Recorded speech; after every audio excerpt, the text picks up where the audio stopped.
The lord. దేవుడు మరొకసారి తన వాక్యాన్ని పంచుకోవడానికి ఇచ్చిన సమయాన్ని బట్టి అది దేవునికి సమస్త మహిమ ఘనతను చెల్లిస్తున్నాను. అయితే ఈ సమయం ముందు వాక్యంలోకి వెళ్ళే చిన్న ప్రార్థన చేసుకుందాం అండి. కళ్ళు మూసుకోండి. నా ప్రియ పరలోకమందున్న దేవ, నా తండ్రి ప్రభా యేసయ్య, మరొకసారి తండ్రి ప్రభా నీ వాక్యం పంచుకోవడానికి తండ్రి ప్రభా ఇచ్చిన అవకాశం బట్టి తండ్రి నీకు వందనములు ప్రభా. ఇదిగో తండ్రి ప్రభా, మీరు మాతో ఏం మాట్లాడతారో మాకైతే తెలియదు, కానీ తండ్రి ప్రభా యేసయ్య, మీరు మాట్లాడే ప్రతి మాట కూడా తండ్రి మా జీవితాన్ని కడుతుంది ప్రభా. మీరు నడవలసిన త్రోవలో నడిపిస్తూ ఉంటుంది ప్రభా. కాబట్టి నైనా ప్రేమ కలిగిన ప్రభా తండ్రి, అనేక మంది హృదయాలు తండ్రి ప్రభా యేసయ్య ఈ సమయం తండ్రి ప్రభా నీ వాక్కుతో నింపబడ్డానికి నైనా ప్రేమ కలిగిన ప్రభా నీ కృపను విస్తరింపచేయమని అడుగుతా ఉన్నాను ప్రభా. ఈ యొక్క ఆశ్చర్యమైన తండ్రి ప్రభా యేసయ్య, అద్భుతకరమైన నీ యొక్క శక్తి ప్రభావం చేత తండ్రి ప్రభా ఈ సమయం అంతా తండ్రి ప్రభా నడిపించమని అడుగుతా ఉన్నాను తండ్రి.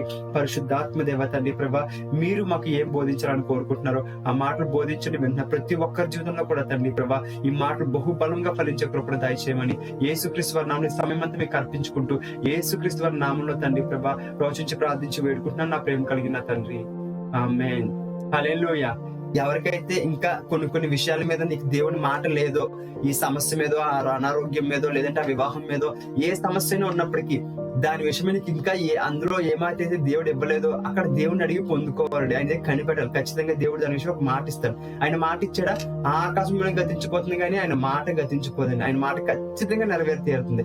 ఆలస్యమైనప్పటికీ కూడా కొంతమంది కూడా ఫీల్ అవుతా ఉంటారు, అయ్యో ఆలస్యం అయిపోయింది కదా, ఇంకా నా జీవితంలో ఇంకా ఇచ్చిన తర్వాత కూడా ఇంక ఏం యూజ్ అని చెప్పేసి. ఎగ్జాంపుల్ కి ఒక మాట చెప్తాను చూడండి.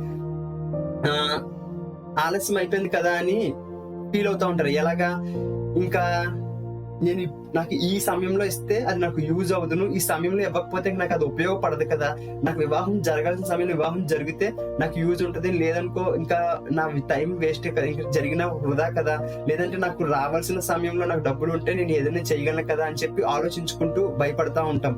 కానీ ఎగ్జాంపుల్ కి బైబిల్లో మనం చూసినట్లయితే అబ్రహాంకి దేవుడు 70 సంవత్సరంలో పిల్లోడిని ఇస్తానని చెప్పినప్పుడు 100 సంవత్సరాలకి దేవుడు కుమారుడిని ఇస్తాడండి. అవునా? 100 సంవత్సరాలకి పిల్లోడిని ఇచ్చినప్పుడు అసలు అబ్రహాం మైండ్ లో అనుకుంటూ ఉండొచ్చు, ఏమని, 100 సంవత్సరాలకి కుమారుని ఇచ్చిన ఈ కుమారుని ఏం పెంచగలుగుతాను, ఈ కుమారుని నేను ఎలా పెద్దోని చేయగలుగుతాను, ఎలాగా ఇతన్ని నేను వివాహం చేయగలుగుతానని చెప్పి వాళ్ళిద్దరు అనుకుని ఉండొచ్చు. ఎందుకంటే అప్పుడే వాళ్ళకి సాక్ష్యం ఇస్తా ఉన్నారు, మేము ఇప్పటికే ముసలి వాళ్ళము, మాకు పిల్లోడు పుట్టే సామర్థ్యం కూడా పోయింది అని చెప్పి వారిద్దరు అక్కడ మాట్లాడుతూ ఉన్నారు. కానీ ఆ సమయంలో కుమారుని ఇచ్చిన తర్వాత దేవుడు అబ్రహాంని చాలా కాలం బ్రతికిస్తాడండి. ఇస్సాకు పుడతాడు. ఇస్సాకు పిల్లలు పుట్టేంత వరకు కూడా అబ్రహాం బతికే ఉంటాడు. అవునా? ఒక్కోసారి మనం అనుకుంటా ఉండొచ్చు, అయ్యో ఇంకా నా జీవితంలో ఇంకేముంది, ఇంకా నా జీవితంలో ఏం జరుగుతుంది, నాకు ఇంకెంత ఆలస్యం అయిపోయింది కదా, ఇప్పుడు ఇచ్చిన ప్రయోజనం లేదని అస్సలు అనుకోకూడదండి. దేవుడు నీకు ఆలస్యం జరిగిందా, ఆ ఆలస్యం తర్వాత నీకు వచ్చింది అనుకోండి, ఆ సమయంలో ఆ వాగ్దానాన్ని అనుభవించడానికి కావలసిన సామర్థ్యం కూడా దేవుడు ఇస్తాడు.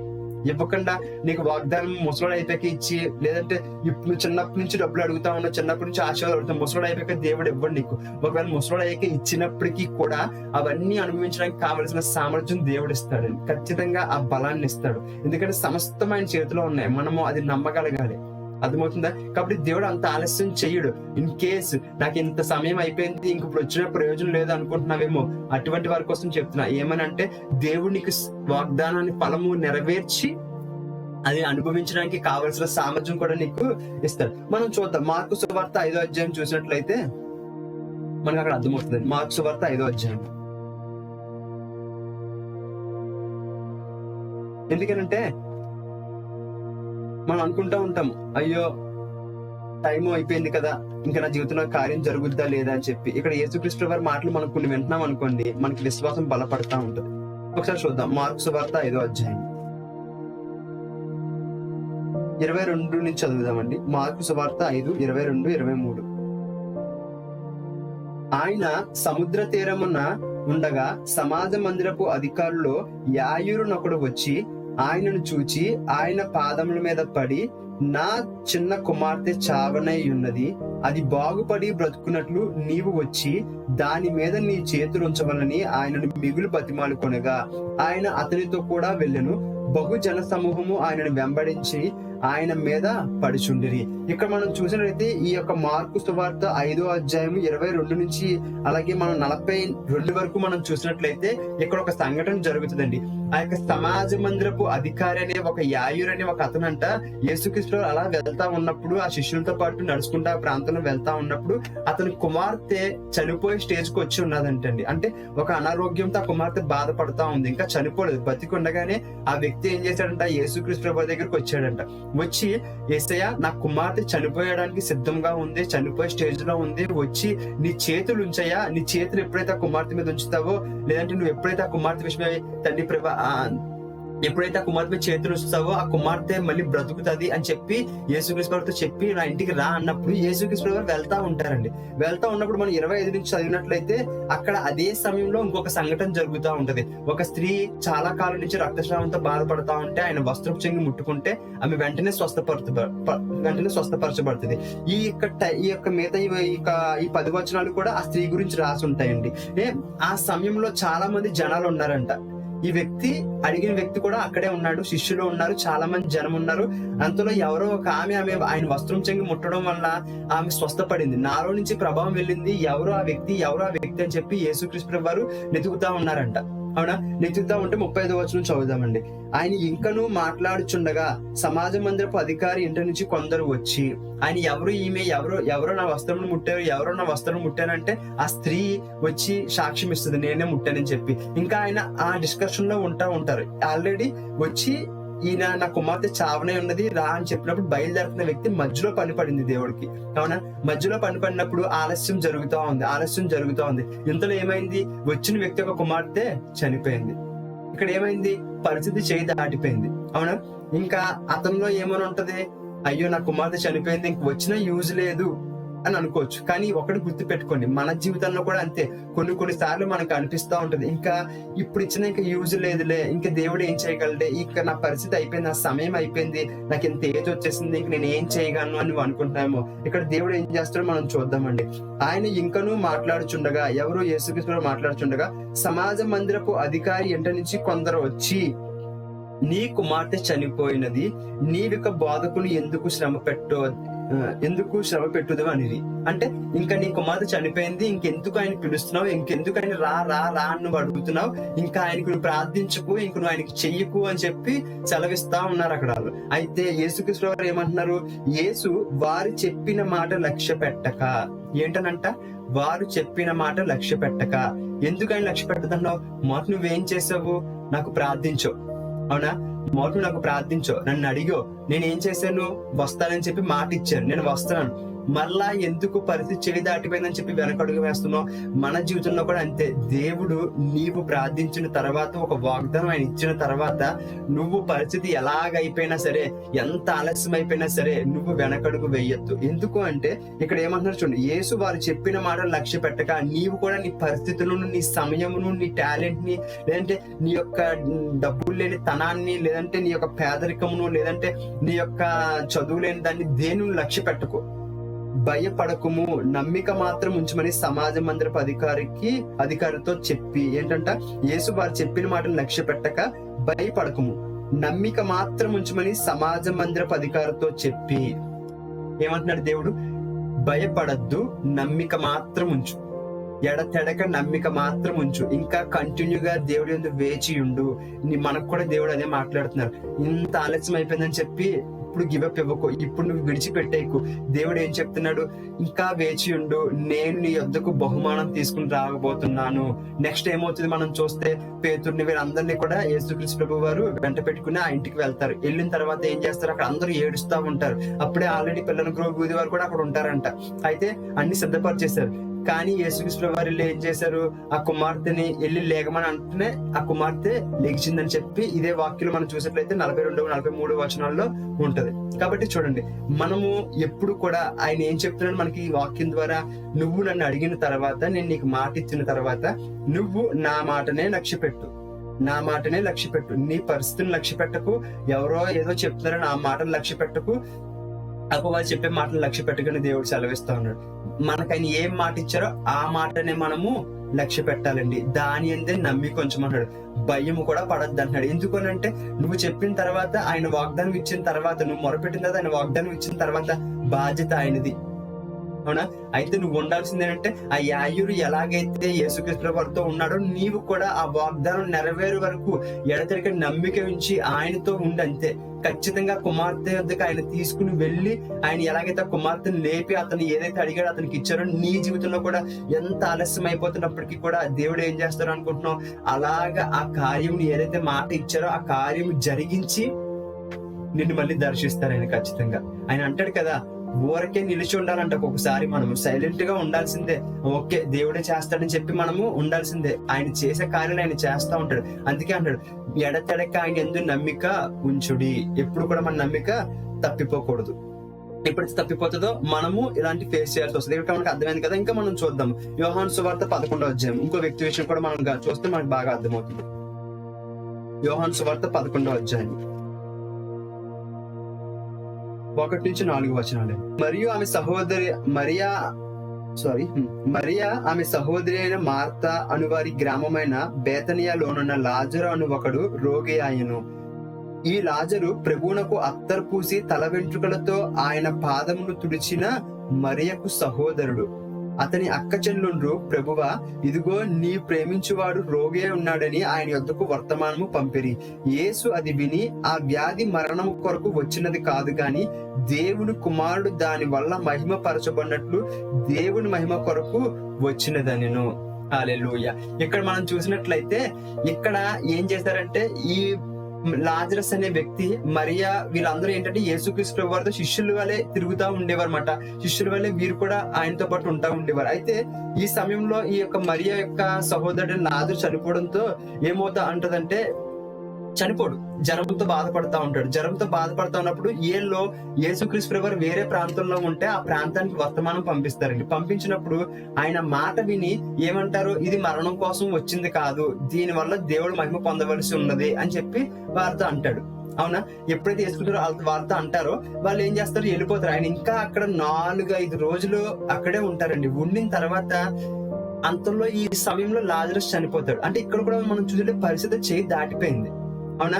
కానీ ఇక్కడ ఆయన ఏమన్నారు, ఇది మహిమ కొరకు వచ్చినది, దేవుని మహిమ కొరకు. చూడండి, ఇక్కడ ఇంటెన్షన్లీ దేవుడు ఆ వ్యక్తి చనిపోవాలని కోరుకోలే. చూడండి, ఎప్పుడైనా సరే గమనించాలి, కీడు గాని రోగం గాని ఏదైనా సరే అపవాది తీసుకుని వస్తాడండి. అవునా? అపవాది తీసుకుని వస్తాడు. దేవుడు ఏం చేస్తాడంటే ఆ యొక్క కీడుని మనకి మేలుగా మార్చి ఆయన నామం మహిమార్థమే కార్యాలు చేస్తూ ఉంటాడు. ఇంటెన్షన్లీ గాడ్ ఎవరికి కూడా అనారోగ్యం క్రియేట్ చేయడం కానీ, అప్పులు క్రియేట్ చేయడం కానీ, ఆ కష్టాల్లో పెట్టడం కానీ దేవుడు చేయడు. ఇవి మన అవిధేయత వలన ఒక్కొక్కసారి మనకు అనుభవపూర్వకంగా నేర్చుకోవడం కొరకు ఆ యొక్క సమస్యల్లో మనకి దేవుడు ఏం చేస్తాడంటే అపవాది పెట్టిన వాటిని మనకి నేర్పిస్తా ఉంటాడు, మనకి వాడుకుంటా ఉంటాడు. మనం ఒకసారి మన అవిధేయత, అపవాది గారి మాట వింటూ కొన్నిసార్లు అవిధేయతలో నడుస్తూ ఉన్నప్పుడు ఆ సమస్యలు ఇరుక్కుంటా ఉంటాం. ఆ సమయంలో దేవుడు ఏం చేస్తాడంటే వాటి నుంచి మనకు అనుభవపూర్వకమైన జ్ఞానం నేర్పించి నెక్స్ట్ టైం వాడి మాట విని అందులో పడకుండా ఉన్నట్లు మనకి ట్రైనింగ్ ఇస్తా ఉంటాడు. అంతేగాని దేవుడు ఇంటెన్షన్లీ మనం శోధించడు. ఎందుకంటే వాక్యం ఉంది, దేవుడు కీడు విషయమే శోధింపనేరుడు అని చెప్పి వాక్యం సెలవిస్తుంది. కాబట్టి ఎవరైనా శోధించబడుతుంటే దేవుడు నన్ను శోధించడం అని చెప్పి మాట అంటానికి వీలు లేదు. మన అవిధేయత వల్ల కొన్ని సమస్యలు మనం ఎంటర్ అవుతా ఉంటాం. కాబట్టి దేవుడు వాటిని యూజ్ చేసుకుని మనల్ని ఆయన నామ మహిమార్థమే మనం ముందుకు నడిపిస్తా ఉంటాడు. ఇక్కడ అదే జరిగిందన్నమాట. ప్రభువా, ఇదిగో నీ ప్రేమించి రోగి ఉన్నాడని ఆయన యొద్దకు వర్తమానం పంపి, యేసు అది విని, ఈ వ్యాధి మరణం కొరకు వచ్చినది కాదు గాని దేవుని కుమారుడు దాని వల్ల మహిమ పరచబడినట్లు దేవుని మహిమ కొరకు వచ్చినదనెను. హల్లెలూయా. ఇక్కడ ఒక మాట ఇస్తారు ఏంటి, ఇక్కడ కూడా ఒక వాగ్దానం ఇచ్చారు, ఇదిగో ఈ వ్యాధి వల్ల దేవుని కుమారుడు మహిమ పరచబడతాడు, దేవుని మహిమ వస్తుంది అక్కడికి అని చెప్పేసి అని అన్నప్పుడు ఆ వ్యక్తి చనిపోతాడు. అప్పుడు యేసుక్రీస్తు తిరిగి రిటర్న్ వస్తారండి. తిరిగి ఆ ఊరు వచ్చినప్పటికీ లాజరస్ చనిపోవడము, ఆయన్ని ఒక సమాధిలో పెట్టేయడము, రాయి దొల్లించడం, అప్పటికే ఆయన్ని ఒక 2 రోజులు 3 రోజులు సంథింగ్ 2 రోజులు అవుతుంది. అప్పుడు ఈయన వస్తారన్నమాట. వచ్చినప్పుడు వీళ్ళందరూ ఎదుర్కొని, నువ్వు ముందే వచ్చుంటే ఎంత బాగున్నావు, ఈ వ్యక్తి చావకపోతున్నా అని చెప్పినప్పుడు యేసుక్రీస్తు వారు ఆయన ఏదైతే మాట్లాడతారో అవన్నీ మాట్లాడతారు. నేను మరణం, నేను పునరుద్ధరణ, జీవనం నేను ఇప్పుడు లేపగలను అన్ని చెప్పుకుంటా వస్తారన్నమాట. చెప్పుకుంటా వచ్చి లాజరస్ బయటికి రానన్నప్పుడు అతడు ఎవరి సహాయం లేకుండా ఆ పేద వస్త్రములతోనే నడుచుకుంటూ వచ్చేస్తాడంటండి ఆ సమాధిలో నుంచి. అవునా? ఎక్కడుంది పవర్ అంతా కూడా దేవుడు వాగ్దానంలో ఉంది. వీరు చూడండి, వీళ్ళు ఎడతెరక నమ్మకం ఉంచలేదు, కానీ దేవుడు వాగ్దానం చేశాడు కాబట్టి ఏమైంది, కార్యం జరిగింది. కొన్ని సార్లు మనకి నమ్మకం లేకపోయినప్పటికీ కూడా దేవుడు నమ్మదగిన వాడు అంటండి. అర్థమవుతుందా?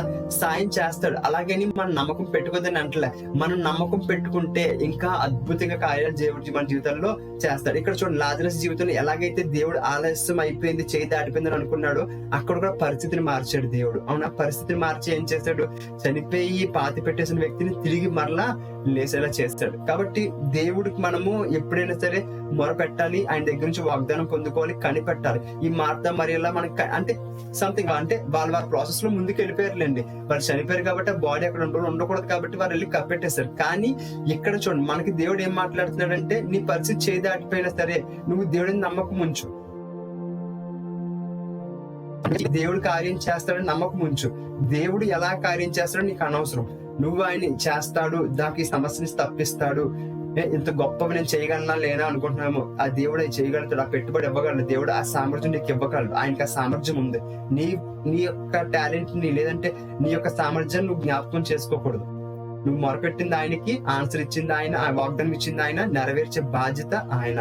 మనం ఎప్పుడు కూడా దేవుడు వాగ్దానానికి మనము సహాయం చేయలేం. మనం చేయాల్సింది ఏంటంటే కనిపెట్టాలి. దేవుడు చేసేంత వరకు కూడా ఎడతెగక నమ్మిక ఉంచాలి. కాబట్టి చూడండి, నమ్మిక ఉంచేవారు ఎవ్వరు కూడా, ఏ వ్యక్తి కూడా ఎప్పుడు కూడా నష్టపోయినట్లు వాక్యం చెప్పబట్టలేదండి. ఖచ్చితంగా దేవుడు కార్యం చేస్తాడు. మనం చూద్దాం. ఇందాక మనం అనుకున్నాం కదా, అయ్యో నమ్మిక ఉంచితే నా సమయం అయిపోయాక వచ్చి దేవుడు ఏం చేస్తాడని చెప్పి. ఈ లాజరస్ ని ఎలా లేపాడో, ఆ కుమార్తెని ఎలా లేపాడో, నీ చిత్రం అలా చేస్తాడు. అదే ఒక మాట ఉంటుంది యెషయా గ్రంథం, యెషయా 40:31 చూద్దాం ఒకసారి. యెహోవా కొరకు ఎదురు చూచువారు నూతన బలము పొందుదురు, వారు పక్షిరాజు వలె రెక్కలు చాపి పైకి ఎగురుదురు, అలయక పరిగెత్తుదురు, సొమ్మసిల్లక నడిచిపోదురు. ఏంటనంట, నువ్వు ఎదురు చూస్తున్నప్పుడు మనుషుల ఫీలింగ్ ఎలా ఉంటదంటే, నష్టపోతున్నాం, సమయం అయిపోతుంది, నా బలం తగ్గిపోతుంది, నా డబ్బులు అయిపోతున్నాయి, అంటే అంత పోతుంది పోతుంది పోతుంది అనేటటువంటి ఆలోచనలోనే ఉంటాం. అవునా? కానీ వాక్యం ఏం చెప్తుందో అది ప్రాముఖ్యమండి. యెహోవా కొరకు ఎదురు చూచువారు నూతన బలం పొందుదురు. అంటే దేవుడు ఎప్పుడైతే ఆయన ఎదురు చూస్తా ఉన్నావో, ఆయన అంట వాగ్దానం చేసినప్పుడు ఆ వాగ్దానాన్ని అనుభవించడానికి సామర్థ్యం ఇస్తాడని చెప్పాను కదా, దానికి రిలేటెడ్ ఈ వర్స్ అండి. ఏమనంట, నూతన బలం పొందుదాం. అంటే దేవుడు నువ్వు ఎదురు చూస్తున్నప్పుడు ఆ కోల్పోయిన ఆ యొక్క డబ్బుల్ని, లేదంటే ఆ కోల్పోయిన ఆ సమయాన్ని, కోల్పోయిన ఆ యొక్క యవ్వనమును, లేదంటే కోల్పోయిన ఆ యొక్క బలమును, ఏదైతే నువ్వు కోల్పోయావు అనుకుంటున్నావో దాన్ని దేవుడంట ఆ వాగ్దానం నెరవేర్చే సమయంలోని అది అనుభవించడానికి కావలసిన సామర్థ్యం కూడా దేవుడు ఇస్తాడంటే.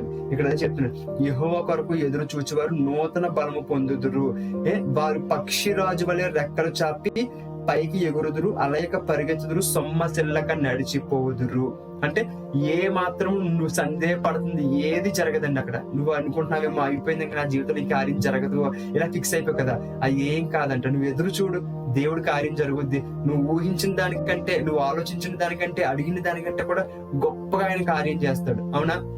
మనం చూస్తాం. ఎందుకు ఎదురు చూడాలంటే, కొన్ని సార్లు కొన్ని ప్రార్థనలు ఆలస్యం అవుతాయి. మనము దానియేలు విషయంలో గమనిస్తాం. దానియేలుకి ఒక దర్శనం వస్తుంది. ఒక దర్శనం వచ్చినప్పుడు ఏం చేస్తాడంటే, దానియేలు ప్రార్థిస్తాడండి, ఉపవాసం ఉంటాడు 21 days. అంటే సరే, ఉపవాసం అంటే పూర్తిగా కాదు, అంటే మాంసాహారం తినకుండా, తిన్న తిండి కూడా ఇష్టం లేకుండా ఏదో బతకాలి కదా అని తింటూ ఉంటాడంట. ఆ సమయంలో 21 days కూడా దానిని ప్రార్థిస్తాడండి.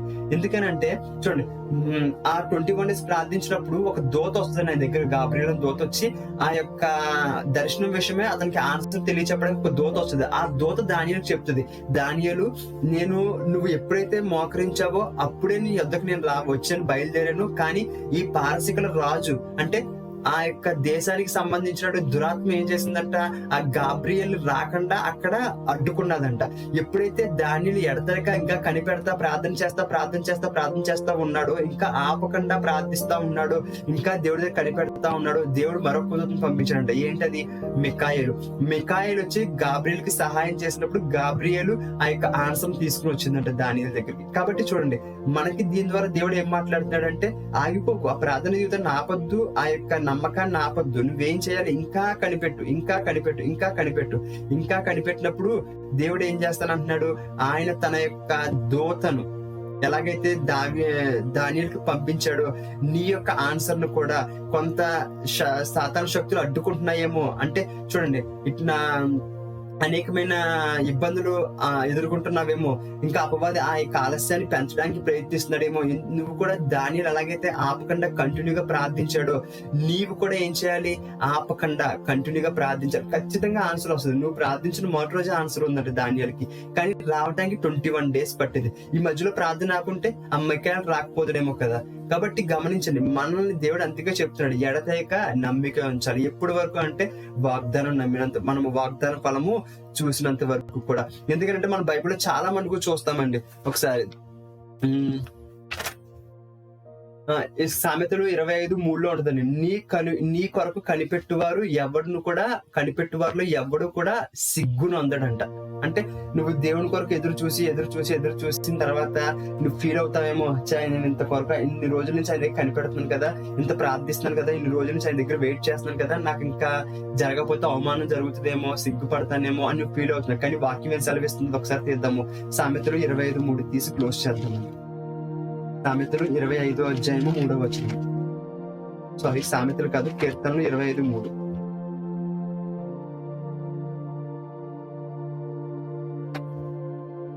కీర్తనలు 25:3. నీ కొరకు కనిపెట్టు వారిలో ఎవడును సిగ్గునందడు. హల్లెలూయా. వాక్యమే చెప్తుంది. నువ్వు రిస్క్ చేసో ఏదో ఒకటి చేసో, ఇంకా దేవుడి ఎందుకు కనిపెట్టి ఉంచు. నువ్వు సిగ్గుపరచబడవు. అందరూ అనొచ్చేమో, అయ్యో నువ్వు సమయం అయిపోతుంది, సిగ్గుపరచబడతావు, నువ్వు ఇంకా అందరూ నేను అవమానిస్తారు అనొచ్చేమో. కానీ బైబిల్ చెప్తుంది ఏంటో తెలుసా? దేవుని వాక్యం మనకి చెప్తుంది ఏంటి? ఆయన కొరకు కనిపెట్టు వారిలో ఎవరు కూడా సిగ్గుపరచబడరు. అంటే ఖచ్చితంగా ఆయన నీ యొద్దకు, అందుకే అన్నాడు కదా, నీ ధైర్యమును విడిచిపెట్టకుడి, నేను దానికి బహుమానం ఇస్తాను. ఆయన బహుమానం ఏదైతే నువ్వు ఎక్స్పెక్ట్ చేస్తున్నావో జరగాలని, ఏదైతే ఆయన సన్నిధిలో వాగ్దానం చేశాడో నీకు, అది నీ జీవితంలోకి బహుమానంగా ఆయన తీసుకుని రాబోతున్నారు ఖచ్చితంగా. కాబట్టి ఎప్పుడు కూడా మనము ఆలస్యాన్ని ఎప్పుడు కూడా నెగ్లెక్ట్ చేసి ఇంకా దేవుడు చేయడేమో అని అనుకోవడానికి వీలు లేదు. బైబిల్లో మనం చూస్తాం, 38 సంవత్సరాల నుంచి ఒక వ్యక్తి బెతెస్దా అనే కోనేరు దగ్గర నేను ఆ దేవదూతలు నీళ్లు కదిలించినప్పుడు నేను వెళ్ళి దూకితే స్వస్థపడతానని చెప్పి 38 సంవత్సరాల నుంచి రోగున్న వ్యక్తి అంట. ప్రతిసారి ట్రై చేస్తా ఉన్నాడు ఆయన, ప్రతిసారి ట్రై చేస్తాడు. తనకన్నా ముందు ఎవరెళ్ళి దూకేస్తా ఉన్నారు, కానీ అతను మాత్రం తన నమ్మకాన్ని కోల్పోలేదు. ఖచ్చితంగా నేను ఆ నీటిలో దూకితే స్వస్థపడతాను అనేటటువంటి విశ్వాసంతో ఉన్నాడు. ఎందుకంటే ఆ వాగ్దానం దేవుడు అక్కడ చేశాడు. అనేకులు దేవదూతలు వచ్చి కదిలిస్తున్నప్పుడు అక్కడ నీటిలో దిగిన వారు ఎవరైతే మొదట దిగుతున్నారో వాళ్ళు స్వస్థత పొందుతున్నారు. కానీ ఈ వ్యక్తిని ఎవరు అక్కడికి చేర్చకపోవడం వల్ల ఈ వ్యక్తి 38 సంవత్సరాల నుంచి అక్కడే ఉన్నాడంట. అయితే నేరుగా అతను కనిపెడతా ఉన్నాడు కాబట్టి ఎవరు వెళ్తారండి? యేసుక్రీస్తు ప్రభువు వారి దగ్గరికి వెళ్ళి ఏం చేస్తారు? ఆ వ్యక్తిని ముట్టి నువ్వు స్వస్థపడకూర్చున్నావా అని చెప్పి స్వస్థపరిచి అతను పరుపెత్తుకుని లేచి వెళ్ళిపోమని చెప్తాడు. అవునా? కాబట్టి చూడండి, మన జీవితంలో కూడా దేవుడు అంటున్నాడు, నీ జీవితంలో ఎంత ఆలస్యమైనా సరే కనిపెట్టు. దేవుని సన్నిధిలో ఆ యొక్క వాగ్దానం విషయమే, ఆ దర్శనం విషయమే అస్సలు విడిచిపెట్టకు. ఖచ్చితంగా దేవుడు దాన్ని నెరవేరుస్తాడు. ఎన్ని ఆటంకములు వచ్చినా, పరిస్థితులు ఎంత చేయదాటిపోయినా, ఈ భూమి దాని సంపూర్ణత సమస్తం క్రియేట్ చేసిన దేవుడే అండి. కాలములు సమయంలో కూడా ఆయన చేతిలోనే, ఆయన ఆధీనంలో ఉన్నాయి. ఆయన దేన్నైనా సరే మార్చగలడు. మనము నమ్మకం ఉంచుకుంటే చాలండి ఆయన యందు. ఎందుకంటే నమ్ముటిని వల్లైతే నమ్మువానికి సమస్తము కూడా సాధ్యమని వాక్యం సెలవిస్తోంది. కాబట్టి ఎవరు కూడా దేవుడి విషయమే కనిపెట్టడం విషయంలో, ఆయన ఎందుకు వేచి చూడడం విషయంలో అశ్రద్ధ చెయ్యొద్దు. అవిశ్వాసం వస్తున్నా, బలహీనత వస్తున్నా మరలా వాగ్దానం చదువుకుని, లేదంటే మరలా దేవుడి సన్నిధిలో మొరపెట్టినప్పుడు మరలా ఒక వాక్యం ఇస్తాడు, మరలా బలం పొందుకుని అలా కనిపెడుతూ ఉంటే ఒక రోజు దేవుడు ఖచ్చితంగా అది నెరవేరుస్తాడు. అవునా? దేవుడు టైం పర్ఫెక్ట్ టైం అండి. ఎప్పుడు కూడా మనల్ని తక్కువ చేయాలనో, లేదంటే మనల్ని హింసించాలనో, లేదంటే మనల్ని కష్టపెట్టాలనో, మన నాశనం చేయాలనో ఆయన ఉద్దేశం కాదు. అదే ఉద్దేశం అయితే నీ కొరకు శిలువలో రక్తం కాల్చడం. అవునా? మనం చచ్చిపోకుండా ఉండాలనే కదా, మనము నరకంలోకి వెళ్ళిపోకుండా ఉండాలనే కదా, మనం ఆరోగ్యంగా ఉండాలనే కదా, మనం సమృద్ధిలో ఉండాలనే కదా ఆయన శిలువలో రక్తం కార్చింది. అటువంటి దేవుడు మనకి ఎందుకు ఆలస్యం చేస్తాడు? ఇంటెన్షనల్లీ ఎందుకు మనం శిక్షిస్తాడు? అవునా? ఆయన ఉద్దేశం మన కొరకు మేలు అని చెప్పి ఇర్మియా గ్రంథంలో చెప్తా ఉంది. హానికరమైనది ఒక్కటి కూడా లేదంట. కాబట్టి వెయిట్ చేయాలండి. ఈ కీడు, ఈ చెడు ఇవన్నీ జరుగుతుందంతా శత్రువు నుంచి, అపవాది నుంచి. కాబట్టి మనము ప్రభు కొరకు కనిపెట్టుకుంటా ఉంటే దేవుడు ఖచ్చితంగా వాడి మాట వినకుండా దేవుడి మాటనే పట్టుకుని అక్కడ ఎలాగైతే యాయూరు సమయంలో మిగతా వాళ్ళు వచ్చి నీ కుమార్ చనిపోయిందని చెప్పినప్పుడు వారి మాట లక్ష్య పెట్టకని అన్నాడు, మనం కూడా శత్రువు మాట లక్ష్య పెట్టక దేవుడి మాటను మాత్రమే లక్ష్య పెట్టి ఆయన నమ్మిక ఉంచితే ఖచ్చితంగా దేవుడు మన జీవితంలో మనం నమ్మిక ఉంచిన దానికి కార్యము చేస్తాడు. దేవుడు ఈ వాక్యాన్ని దీవించిన గాక. కళ్ళు మూసుకొని ప్రార్థిద్దాం. నా ప్రియ పరలోకమందున్న దేవ నా తండ్రి ప్రభా, యేసయ్య యొక్క సమయాన్ని బట్టి నాయన తండ్రి మీకే వందనాలు, స్తుతులు, స్తోత్రాలు దేవ తండ్రి. మీరు ఇచ్చిన మాటను బట్టి తండ్రి ప్రభా మీకు వందనములు ప్రభా. నిజమే ప్రభా తండ్రి, కొన్ని విషయాల్లో తండ్రి మాకు ఆన్సర్ రాకపోయేటప్పటికి తండ్రి ప్రభా ఆలస్యం అయ్యేటప్పటికి ఇది మీ చిత్తం కాదేమో అని, లేకపోతే నాయన ప్రేమ కలిగిన ప్రభా తండ్రి కొంతమందికి దేవ తండ్రి ప్రభా ఆ యొక్క పరిస్థితులకు తగ్గ వాగ్దానం లేకపోవడం వల్ల వారికి తండ్రి ప్రభా మధ్యలో విడిచిపెట్టేసి నమ్మకం ఉంచలేకపోతున్నారేమో. కానీ తండ్రి ఈ సమయం తండ్రి ఎవరెవరైతే వారికి సమస్యలు ఉన్నాయి ప్రభా, సమస్య మీ సన్నిధికి వచ్చినప్పుడు ప్రభా ఖచ్చితంగా నాయన ప్రేమ కలిగిన ప్రభా నువ్వు వాగ్దానం ఇస్తానని వాగ్దానం చేస్తావు ప్రభా. కాబట్టి దేవ తండ్రి వారికి మీరు వాగ్దానం ఇవ్వండి తండ్రి. ఆ వాగ్దానం పట్టుకుని వారిని ఎంత కనిపెడుతున్నప్పుడు ప్రభా తండ్రి ఇదిగో తండ్రి వారి జీవితంలో కార్యములు జరిగించమని అడుగుతున్నాను తండ్రి. ఆ యాయూరు కుమార్తె విషయంలో తండ్రి ప్రభా ఎవరి మాట లక్ష్య పెట్టకు, నా ఎందుకు నమ్మిక ఉంచు అని అన్నావు తండ్రి. ఎందుకంటే అతను నీ సన్నిధిలో మొరపెట్టాడు కాబట్టి నాయన ప్రభా ఇదిగో ఈ సమయం నీ సన్నిధిలో మొరపెడుతున్నాం తండ్రి ప్రభా. ఇక్కడ ఉన్న ప్రతి ఒక్కరిని కూడా తండ్రి ప్రభా నీ చేతికి అప్పగిస్తుండగా తండ్రి వాక్యం వింటున్న వారిని తండ్రి ప్రభా ఇదిగో వారి జీవితంలో ఇప్పటి వరకు ఆలస్యం అయిపోయిందేమో, ఇదిగో ఇంకా నాకు జరగదేమో అనుకుంటున్నారేమో, ఇదిగో నువ్వు సెలవిస్తా ఉన్నావు, లేదు ఆ ధైర్యం నువ్వు విడిచిపెట్టుకు, ఆ విశ్వాసాన్ని విడిచిపెట్టుకు, నేను నీ యొద్దకు నెక్స్ట్ నువ్వే అని సెలవిస్తా ఉన్నావు ప్రభా తండ్రి. ఇదిగో మధ్యలో ఆ యొక్క తండ్రి ప్రభా కుమార్తె వచ్చి తండ్రి ప్రభా నీ వస్త్రం ముట్టి స్వస్థపరిచినప్పటికీ నువ్వు కనిపెట్టు, నేను నెక్స్ట్ నీ యొద్దకే వస్తున్నానని సెలవిచ్చావు ప్రభా. కాబట్టి ఎవరైతే ఈ వాక్యం వింటున్నారో ఇదిగో వారి సమయం దగ్గరకు వచ్చింది ప్రభా తండ్రి, వారి వాగ్దానం నెరవేర్చబడే సమయం దగ్గరకు వచ్చింది కాబట్టి వాక్యం వింటున్నారు ప్రభా. ఇదిగో ఖచ్చితంగా నాయన ప్రేమ కలిగిన ప్రభా వారి విశ్వాసాన్ని కొనసాగించడానికి ఈ రోజు నువ్వు మాట్లాడవు ప్రభా తండ్రి. వారిని ఇంకా ఎదురు చూడమంటున్నావు ప్రభా. యాయూరు కుమార్తె యొక్క తండ్రిని ఇదిగో యాయూరు కుమార్తె యొక్క తండ్రి ప్రభా యాయూర్ని ఎలాగైతే ఎదురు చూడమన్నావో అలా వీరిని కూడా ఎదురు చూడమంటున్నావు ప్రభా. ఇదిగో ఈ సమయం ముందు ప్రార్థిస్తున్నాగా వారి జీవితంలో మీరు ఇచ్చిన వాగ్దానములు నెరవేర్చిన ప్రభా. ఇంకా అనేకులు తండ్రి ప్రభా వాగ్దానాలు లేని వారికి వాగ్దానములు అనుగ్రహించిన ప్రభా. ఇదిగో యేసుక్రీస్తు ప్రతి వాగ్దానం అవును ఆమేనని ఉందని వాక్యం సెలవేస్తా ఉంది. కాబట్టి ప్రతి ఒక్కరితోనే తండ్రి ప్రభా పరిస్థితులకు అనుగుణంగా మీరు వారితో మాట్లాడి వారికి దర్శనములు ఇచ్చి ఆ యొక్క దర్శనములు వారి జీవితంలో నెరవేర్చిన ప్రభా. ఇదిగో ప్రతి సమస్య కూడా దేవ నీ నామాన్ని మహిమకరం పరచడానికే వస్తుంది ప్రభా. కాబట్టి తండ్రి మేము భయపడకుండా నమ్మిక ఉంచి ముందుకు వెళ్ళడానికి సహాయం చేయమని యేసుక్రీస్తు వారి నామంలో తండ్రి మమ్మల్ని అందరినీ దీవించి ఆశీర్వదించి అనేకులకు దీవెనకరంగా ఆశీర్వాదకరంగా చేయమని నజరేయుడైన యేసుక్రీస్తు వారి నామంలో తండ్రి అడిగి ప్రోచించి ప్రార్థించి వేడుకుంటున్నాను నా ప్రేమ కలిగిన తండ్రి. ఆమేన్, ఆమేన్, హల్లెలూయా.